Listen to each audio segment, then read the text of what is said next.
over the break, so you guys were saying my volume was kind of low, so I boosted a little bit within OBS and I boosted it on my mixer here. So hopefully that's not much of an issue. I apologize for that. I've been looking on my the audio bar here, and it seems to be in good measurement. So I don't know. We'll see. All right, we're gonna move on to our next topic. Like I said, the Wall Street Journal, the Hollywood Reporter, has given us their final predictions for the 2026 Emmy nominations. So we're going to go through what they think will be the nominees coming up. Now, the voting has already stopped, and we're going to find out in 2 weeks if these nominations predictions come true. And then I believe the show is in September, so a couple of months from now. But I thought we'd go through some of these nomination predictions here, Rob. So first up, we're starting with best. Yeah, we're starting with Best Drama Series, of course. And what do we see there? The Pit pictured. Number one, they've got The Pit, Pluribus, The Diplomat, which I haven't seen, Paradise season 2, Stranger Things, its final season, Slow Horses. Look, this. If you guys haven't seen Slow Horses, it's great. But I feel like it is always a bridesmaid, never a bride. It's going to get nominated. I agree with this. It's not going to win.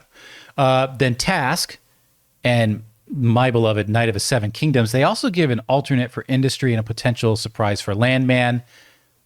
Should have been a contender to the Testaments. Rob, what do you think about these?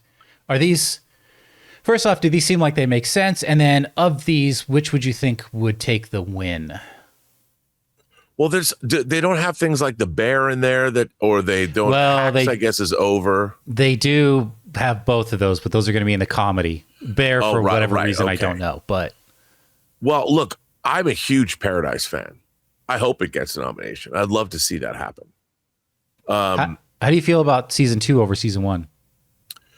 You know what? I thought they changed it up. I mean, a lot of people didn't like it as much. I liked it just as much, because it was dealing with totally different issues. I mean, I think that what's great about Paradise, they designed it to be a 3-act structure overall. Yeah. And they knew what their 3 acts were. And I felt like when I'm watching it, I'm always asking, I want to know that the showrunners, the authors, the architects of these things know what they're doing. Mm-hmm. And with Paradise, I felt both seasons, they absolutely knew what they were doing. And it's gotten more crazy as it's gone along, and I can't wait to see what they're doing with season 3. And the writers' room wrapped a long time ago, and they've been shooting season 3, so we'll get it. I can't wait. But I don't know if Paradise, to me, it's great airport reading. Okay, it's not the prestige show that, say, The Wire is. Sure, So I don't know if it's very genre, but I'd love to see it. It's not going to win, but I'd love to see it get something. Task has gotten a lot of hype. Yep, which I have not watched yet. I could see Task winning. My should win on this list is Night of the Seven Kingdoms. I don't know that it will, but I think it should. The Pit won last year. It could go back to back, and it deserves it. It does, and I know that John and I we've talked about this. We didn't argue about it. I know the best show should win. Yeah, but it always kind of bums me out when the same show wins over, because I'm like, when you win an Emmy Award, like a show runs 7 seasons, right, or 10 or 5 or what. In my own mind, I'm like, if a show wins an Emmy, that Emmy is for the whole show. And by they look at it differently. They look at it by the season, but I know they look at it but I'm like, in my own mind, I'm like, oh, it's the Emmy Award winning blah blah blah. It's not the West Wing or whatever. I mean, you could maybe it won 6 times. The 6-time Emmy winner, but that comes with cast, so multiple Emmys could be for direction, for writing, whatever. But when the show wins an Emmy for best series, that should be it. And then should be taken out of qualification, because I think that more shows, I mean, that's just me. And John would say, dude, the best show should win. And he's right. Yeah. I get it on one end. You're talking about representation of other productions, but then if something is just so blatantly the best and you're ignoring it. Right. I don't know about that, All right, let's move on. You mentioned Hacks, and you mentioned which is great. The Bear. So we're getting into best comedy series. So here we go. Hacks, Shrinking, Abbott Elementary, Only Murders in the Building, Widow's Bay, which you have seen or you're going to see. I've only watched the first 2 episodes, but I am loving it. Okay. Margot's Got Money Troubles, The Bear, which is not a comedy. Has funny moments for sure, but not a comedy. Nobody Wants This. Alternate would be The Comeback. Jury Duty Presents. I don't know about that surprise. I think the original the first season Jury Duty was better than Company Retreat. Not that it's bad, but I think the first one was better. And should have been a contender. I'm kind of surprised The Lowdown isn't in this list. I actually think it will be in this list. What do you think? In the actual nominees, I mean. Maybe. I love The Lowdown. Yeah. I thought it was great. I mean, that's a tough list. That's really hard. Widow's Bay, for me, the jury's still out. Hacks already won. Yeah, that Hacks is sort of like the thing with the pit. Yeah. And the Bear, the Hacks. Does Shrinking win? Has Shrinking won? I don't know. You know what? If the last season, I would go with Shrinking.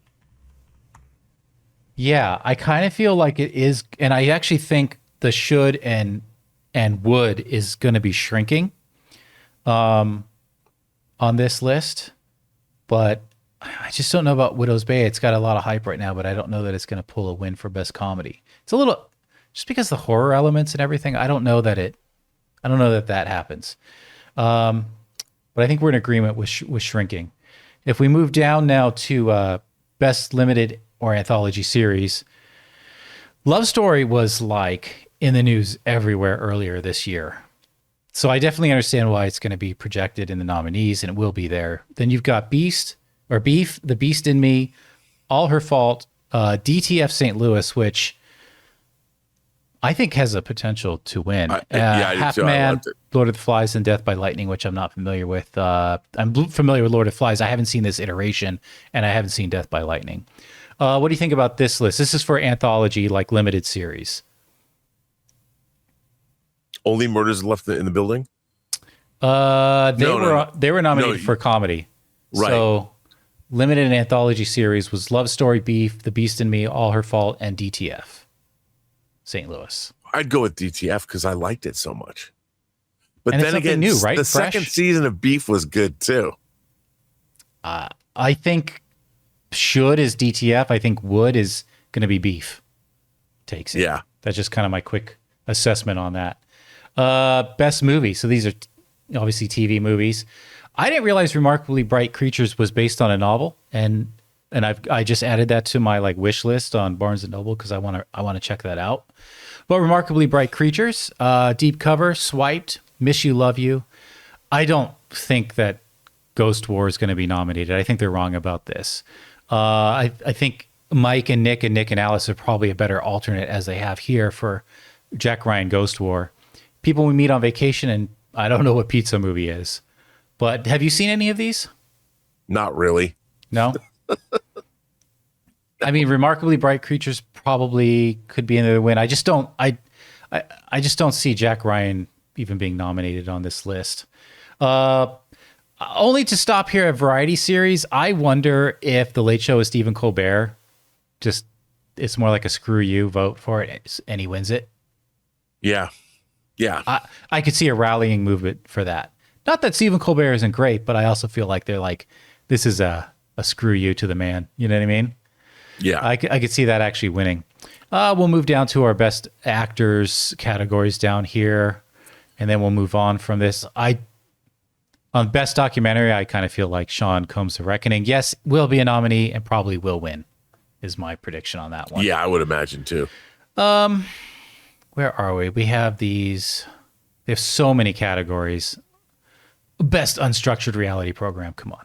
This is why I don't watch the Emmys. Can I just say best animated program? I just want to bring this up because look at the list. If you told me this was 15 years ago, I would have been like, okay. Bob's Burgers, The Simpsons, South Park, Rick and Morty. Other than the long and short, you got an alternate for King of the Hill and Family Guys. Not much is changing in animation, apparently. Right. I just wanted to bring that up. And I know we're going to get... I don't know why they have all this before they get to the actor. This is infuriating. Best actor in a drama. Noah Wyle for The Pit. Mark Ruffalo for Task. Gary Oldman in Slow Horses, who's always fantastic. I would love for him to win it. Sterling K. Brown in Paradise. And then Billy Bob Thornton in Landman. What are your thoughts on those guys? dude, Billy Bob. I love watching. One of my favorite things is watching Billy Bob Thornton Landman clips. I love the show, but I think I've seen the entire series, the first year of Landman in clip form. Love it. Love it. So you think that? Do you think he has a chance? I want him to win because I love it so much. All right. Yeah. I could see Mark Ruffalo pulling a win on this one though. And then we'll go to Best Actress in a Drama Series. You've got Rhea Seehorn in Pluribus, then Kerry Russell in The Diplomat, Zendaya in Euphoria. This could be her year for that. She may have won before, I don't know, but Kathy Bates in Matlock. I know John is a huge fan of Matlock. So good in that. And then so good. Yeah, Michelle Pfeiffer in The Madison. Alternate would be Carrie Coon in The Gilded Age. Should have been a contender. Ella Purnell in Fallout. Yeah, I agree. Hopefully Fallout does get some. I don't see a lot of Fallout love this year. And I thought season 2 was really solid. Yeah, I did too. Well, what do you think about this? The lead for Pluribus, Diplomat, Euphoria, Matlock, or The Madison? That's tough, man. That's like maybe Euphoria. There's a lot of great acting, but the third season was over the top. It was just right. Maybe it's just not the year for Euphoria. So maybe Pluribus, but and I love Pluribus. Loved it. That's going to be a tough category. I'm not really sure. I can't give you a woulda or should on that one. Other than I would have loved to see Ella Purnell in that. Best Supporting Actor in a Drama Series. Tom Pelphrey in Task, Patrick Ball in The Pit, Sean Hattasey in The Pit, Billy Crudup in The Morning Show. I've never seen The Morning Show, but people love it. Pluribus, Carlos Manuel Vesca, Garen Howell, The Pit. I mean, dude, what is this? 1, 2, 3, 4. The 4 out of 7 is The Pit. So the odds are it's going to go to The Pit. And then Sam Elliott in Landman. You know what? Give it to Sam Elliott. Yeah, he's so good in that too. Best Supporting Actress is, again, no surprise here. We got The Pit, 4 out of 7 again. And then Julianne Nicholson for Paradise, and then Allison Janney in The Diplomat. It's hard to go against Allison Janney, but the odds favor The Pit here. Were there any standout female lead performances in the shows you watched this year? This would be supporting. I mean, supporting roles. I think the woman that plays Zosha on Pluribus. Mm-hmm.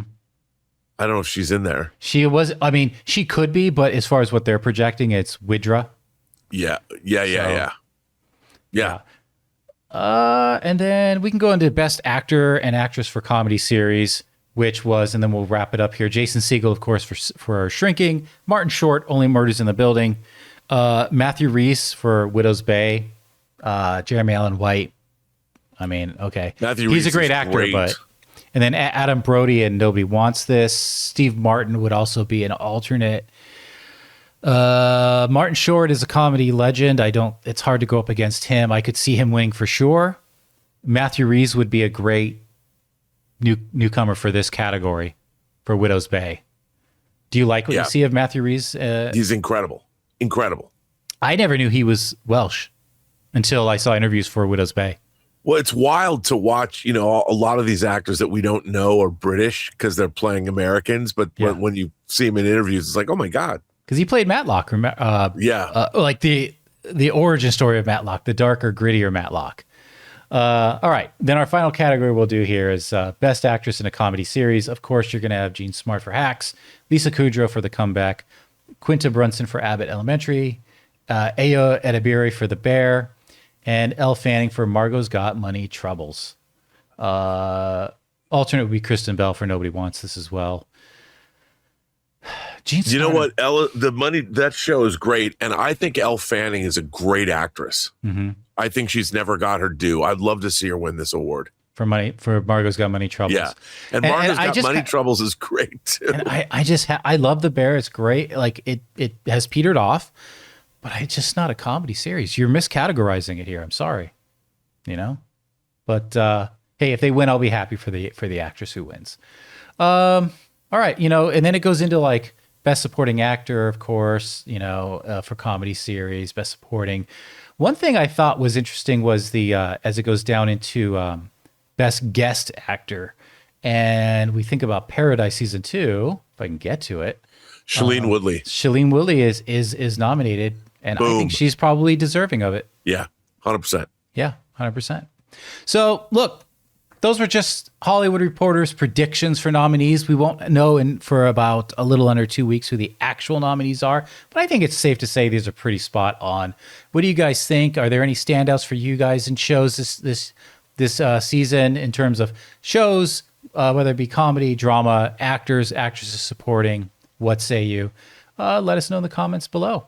Guys, we want to take a second and thank a sponsor of today's video, Hims. You know, one of the hardest things about trying to lose weight is just figuring out what actually works. Because we've seen them all. There are a million trends, diets, and gimmicks out there, and honestly, it can get overwhelming. And that's why weight loss by Hims really stands out. Hims now offers access to an affordable range of FDA-approved GLP-1 medications, including the Wegovy pill at its lowest price ever, and the Wegovy pen. With Wegovy at Hims, lose up to 20% or more of your body weight when combined with diet and exercise. It helps you regulate your appetite and eat less, so success is within reach. Plus, Wegovy is the first ever and only GLP-1 available in a pill for weight loss, so there are no needles needed. And the process is extremely convenient. Everything happens online. You connect with a licensed provider who determines if treatment is right for you, and if prescribed, your medication gets delivered right to your door. No insurance necessary. Ready to reach your goals? Visit hims.com/Campea to get a personalized, affordable plan that gets you. That's HIMS.com/Campea.